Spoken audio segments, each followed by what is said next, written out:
Hello students, in this part we are going to talk about integration and its formula, continuation in the part 1.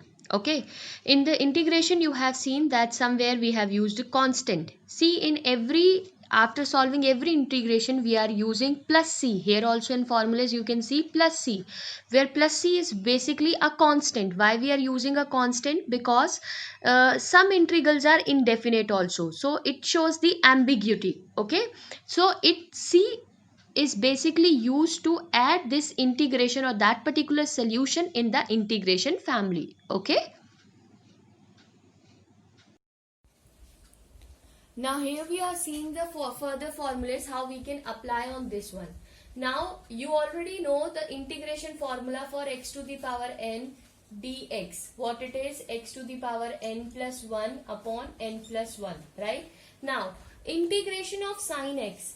Okay, you remember the differentiation of sine x is what? Cos x. So here it is integration, so it is an inverse. So there cos is of plus, so here the cos will be of minus. Okay, we will have here this is cos minus of cos x. Understood?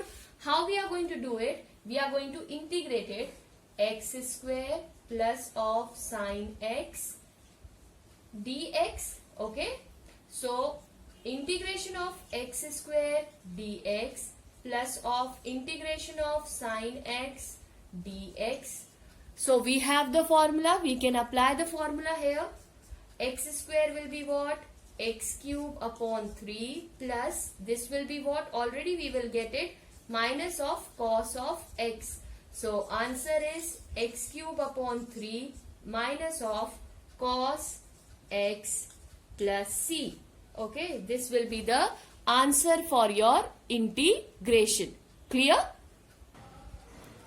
Now here you will see the problem says we have to integrate cos square x dx. How we are going to integrate the cos square dx? If you have seen there, we have the formula for what? We have a formula for integration of cos x dx will gives us sine of x. But here you can see we have a cos square x. How we can approach this? Now we have to use a simple mathematics. We have already seen that formula of cos 2x will be what?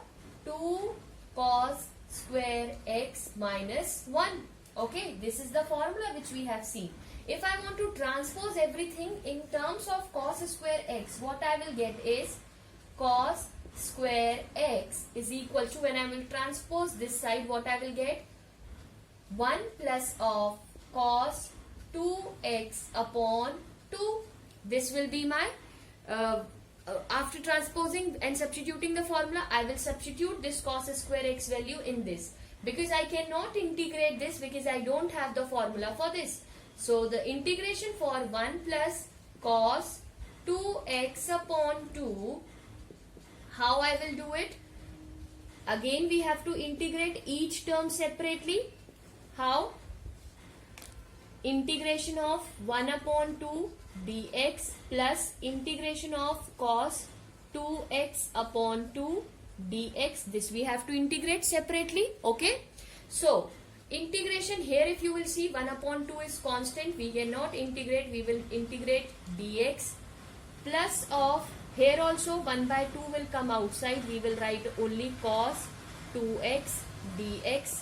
Here you can remember the differentiation of dx is x. We have seen in the case of in differentiation we will get it here 1, but here in the case of integration, the integration of dx will be what?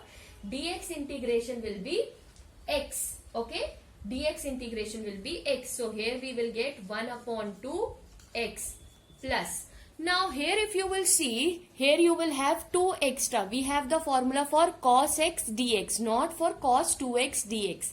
Whenever we have a constant with this, how we are going to do it? Remember, this we are going to do, cos x integration will be what?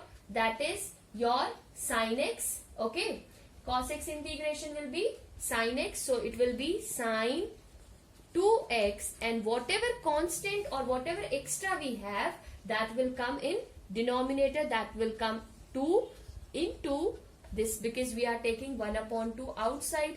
So answer, final answer will be what? x upon 2 plus sine 2x upon 4. This will be the answer for the given problem. Understood? Okay.